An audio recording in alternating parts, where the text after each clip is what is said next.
کی پہلی لائن سورۃ آل عمران کی آیت نمبر 27 ہے۔ اعوذ باللہ من الشیطان الرجیم، بسم اللہ الرحمن الرحیم۔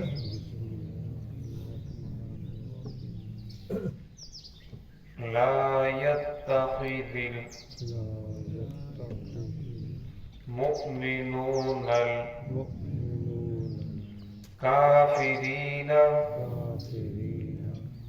أولياء من دون المؤمنين ومن يفعل ذلك فليس من الله في شيء إلا أن تتقوا منهم تقى ويحذركم الله نفسه وإلى الله المصير۔ قل إن تخفوا ما في صدوركم أو تبدوه يعلمه الله ويعلم ما في السماوات وما في الأرض والله على كل شيء قدير۔ بسم اللہ الرحمن الرحیم۔ لا يتخذ المؤمنون الكافرين أولياء من دون المؤمنين ومن يفعل ذلك فليس من الله في شيء إلا أن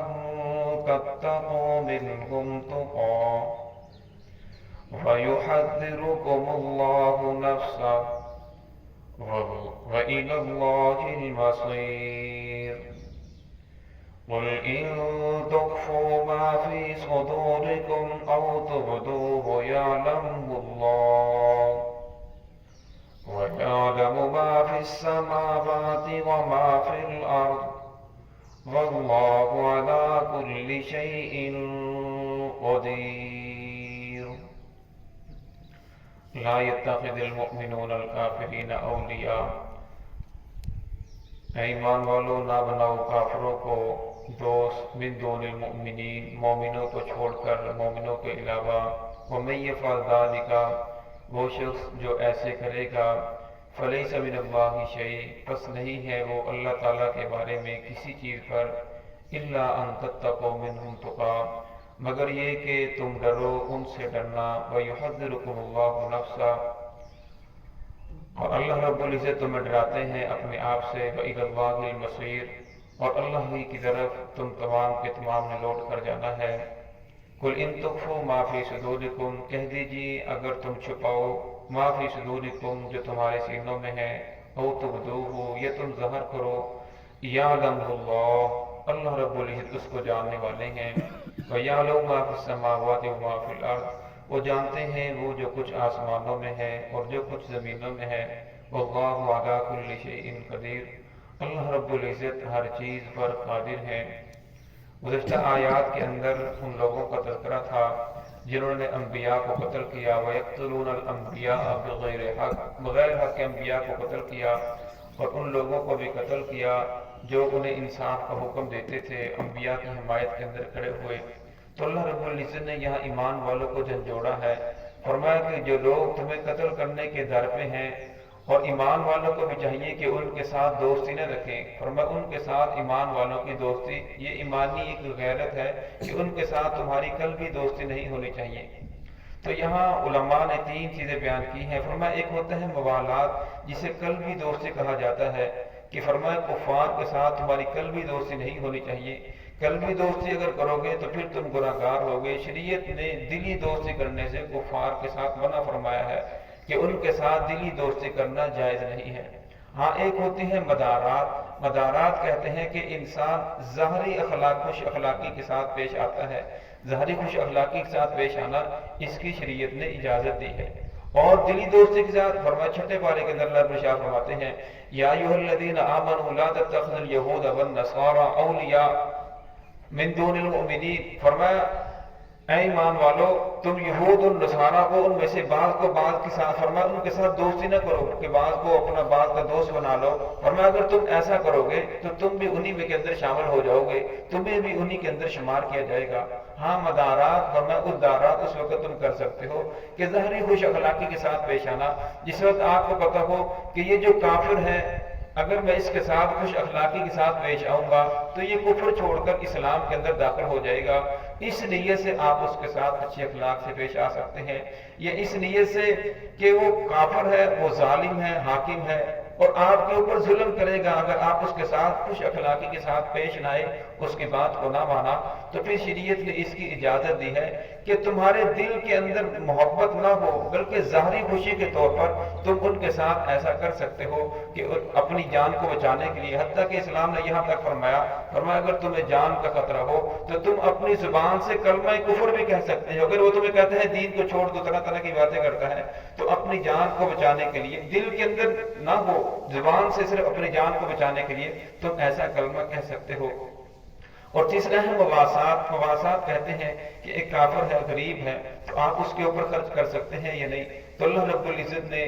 28ویں پارے کے اندر سورہ مجادلہ کا ارشاد فرمایا، لا ينهاكم الله عن الذين لم يقاتلوكم في الدين ولم يخرجوكم من دياركم ان تبروهم وتقسطوا اليهم ان الله يحب المقسطين۔ اللہ رب العزت تمہیں منع نہیں کرتا ان لوگوں سے جن لوگوں نے تمہارے ساتھ قتال نہیں کیا، جن لوگوں نے تمہیں گھروں سے نہیں نکالا، اللہ تمہیں منع نہیں کرتا، بلکہ ان کے ساتھ آپ بھلائی کا معاملہ کرو، ان کے اوپر آپ خرچ بھی کرو، ان کے ساتھ اچھے اخلاق سے پیش آؤ۔ فرمایا جن لوگوں نے تمہیں گھروں سے نکالا ہے، تمہارے ساتھ لڑنے کے لیے تیار ہیں، تمہارے دین کو ختم کرنے کے لیے تیار ہیں، فرمایا ان کے اوپر تم مال خرچ نہیں کر سکتے۔ ہاں فرمایا وہ لوگ جنہوں نے تمہیں گھروں سے نہیں نکالا ہے تو کافر، لیکن انہیں تمہیں گھروں سے نہیں نکالا، فرمایا ان لوگوں کے اوپر آپ مال خرچ کر سکتے ہو اور جتنا زیادہ ہو سکے ان کے ساتھ آپ مالی معاملہ کر سکتے ہو۔ اور اللہ رب العزت نے یہاں کفار کے ساتھ دلی محبت کرنے سے منع فرمایا ہے۔ ہاں اگر آپ ان کے ساتھ معاملات کرتے ہو، ان کے ساتھ تجارت کرتے ہو تو شریعت نے اس کی اجازت دی ہے۔ صحابہ اکرام بھی تجارت کرتے تھے، رسول اللہ صلی اللہ علیہ وسلم نے بھی ایک یہودی سے قرض لیا، اور جب اس کا قرض کا ابھی کچھ دن باقی تھے تو رسول اللہ صلی اللہ علیہ وسلم کے پاس آیا اور آ کر آپ کو گریبان سے پکڑ لیا، صحابہ اکرام کے سامنے جھنجھوڑنا شروع کیا، اور اس نے ایسی باتیں کی کہ عمر رضی اللہ کو اتارنے نے فوراً تلوار اٹھائی اور اس کی گردن اتارنے لگے، تو رسول اللہ صلی اللہ علیہ وسلم نے فرمایا عمر رک جا، تجھے ایسا نہیں کرنا چاہیے، بلکہ تجھے اسے سمجھانا چاہیے کہ قرض مانگنے کا جو اچھا طریقہ ہے دائرے کے اندر رہ کر اس طرح سوال کرو، اور مجھے بھی کہنا چاہیے کہ آپ نے جو اسے وقت وعدہ دیا ہے اس وعدے کے اوپر اس کو اس کا قرض واپس کرو، بلکہ ایسا کرنا جائز نہیں ہے۔ تو فرمایا کہ کفار کے ساتھ آپ تجارت کر سکتے ہو، جس طرح آج کے دور کے اندر انسان ایک ملک میں بیٹھا ہے تو کئی ملکوں کے اندر اس کا کاروبار چل رہا ہے، تو سارے جو ہم ممالک کے اندر رہنے والے مسلمان تو نہیں ہوتے، کفار بھی ہوتے ہیں، فرمایا ان کے ساتھ آپ لین دین کر سکتے ہو، تجارت کا معاملہ کر سکتے ہو، لیکن جو تمہاری قلبی محبت ہے، جو تمہاری دلی محبت ہے، یہ صرف ایمان والوں کے ساتھ ہی ہونی چاہیے۔ تو اس آیت کے اندر اسی کا تذکرہ ہے۔ لا يتخذ المؤمنون الکافرین اولیاء من دون المؤمنین، فرمایا نہ بناؤ اے ایمان والو کافروں کو دوست من دون المؤمنین، مومنوں کو چھوڑ کر مومنوں کے علاوہ، ومن یفعل ذلک، وہ شخص جو ایسا کرے گا، یعنی وہ شخص جو کفار کے ساتھ پھر بھی دوستی کرے گا، فلیس من اللہ من فی شیء، فرمایا اس کے پاس اللہ تعالیٰ کے ہاں کوئی عذر پیش کرنے کے لیے نہیں ہوگا، قیامت والے دن کو کوئی عذر پیش کر سکے کہ میری فلاں مجبوری تھی، فلاں چیز تھی، فرمایا اللہ تو جانتا ہے کہ اس کے دل کے اندر کیا ہے، الا ان تتقوا منهم تقا، مگر یہ کہ تمہیں خوف ہو ان سے، تم ڈر رہے ہو کہ اگر میں نے اس کے ساتھ اچھے اخلاق سے پیش نہ آیا تو یہ میری گردن اتار دے گا، یہ مجھے مارے گا، یہ میرے جو معاملات ہیں اس کے ساتھ بگڑ جائیں گے، میں اس کے نیچے ہوں، یہ میرا آفیسر ہے، پھر اس کے ساتھ آپ دلی محبت نہ ہو۔ لیکن کچھ لوگوں نے یہاں سے اس چیز کا استدلال کر لیا، تکیے کا استدلال کر لیا، وہ کہنے لگے کہ یہاں جھوٹ بولنا جائز ہے، تو انہوں نے اسے دین کا حصہ سمجھ لیا، یہاں تک فرمایا، وہ فرماتے ہیں کہ اگر کوئی اہل دشی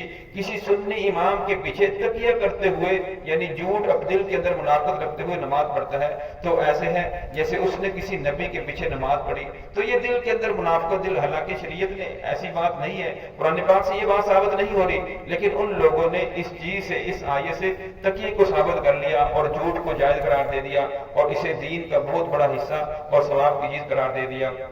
حالانکہ ایسی بات نہیں ہے۔ وَيُحَذِّرُكُمُ اللَّهُ نَفْسَهُ، فرمایا اللہ رب العزت ہمیں ڈرا رہے ہیں اپنے نفس سے، اپنے نفس سے مراد یعنی اپنے عذاب سے۔ اللہ رب العزت بڑے شفیق ہیں، اللہ رب العزت بڑے مہربان ہیں، اللہ رب العزت پہلے خبردار کر رہے ہیں، اے میرے بندو ان چیزوں سے بچ جاؤ، اگر ان چیزوں سے نہیں بچو گے تو پھر تم اللہ کی پکڑ کے اندر آ سکتے ہو۔ وَإِلَى اللَّهِ الْمَصِيرُ، اور فرمایا اللہ رب العزت کی طرف تم تمام کے تمام نے لوٹ کر جانا ہے۔ قُلْ إِن تُخْفُوا، فرمایا ان سے کہہ دیجئے اگر تم چھپاؤ، فی ما فی صدورکم، وہ جو تمہارے سینوں میں ہے، او تبدوہ، یہ تم ظاہر کرو، یعلم اللہ، اللہ تو جاننے والا ہے۔ فرمایا تم دل کے اندر تمہارے کفار کے ساتھ محبت ہے یا کفار کے ساتھ نفرت ہے، تم چھپا رہے ہو یا ظاہر کر رہے ہو، فرمایا اللہ رب العزت کو سب معلوم ہے، اللہ سے تم چھپا نہیں سکتے۔ وَيَعْلَمُ مَا فِي السَّمَاوَاتِ وَمَا فِي الْأَرْضِ، آگے اللہ رب العزت کو بیان فرمایا، فرمایا اللہ تو وہ ہے جو جانتا ہے جو کچھ آسمانوں میں ہے، آسمانوں میں جتنی مخلوقات ہیں، جو بھی چیزیں ہیں، فرشتے ہیں، جنات ہیں، ہر چیز کو اللہ رب جاننے والا ہے۔ وما فی الارض، اور فرمایا زمین کے بھی اندر میں جتنی مخلوقات ہے اللہ رب العزت ہر ذرے سے واقف ہے۔ واللہ علی کل شیء قدیر، اور اللہ رب العزت ہر چیز پر قادر ہے، جو کچھ کرنا چاہے اللہ رب العزت کر سکتے ہیں، اللہ رب العزت کو کلی اختیار ہے، اللہ رب العزت کسی انسان کے محتاج نہیں ہے۔ دعا ہے کہ اللہ رب العزت ہم سب کو صراط مستقیم پر چلنے کی توفیق عطا فرمائے۔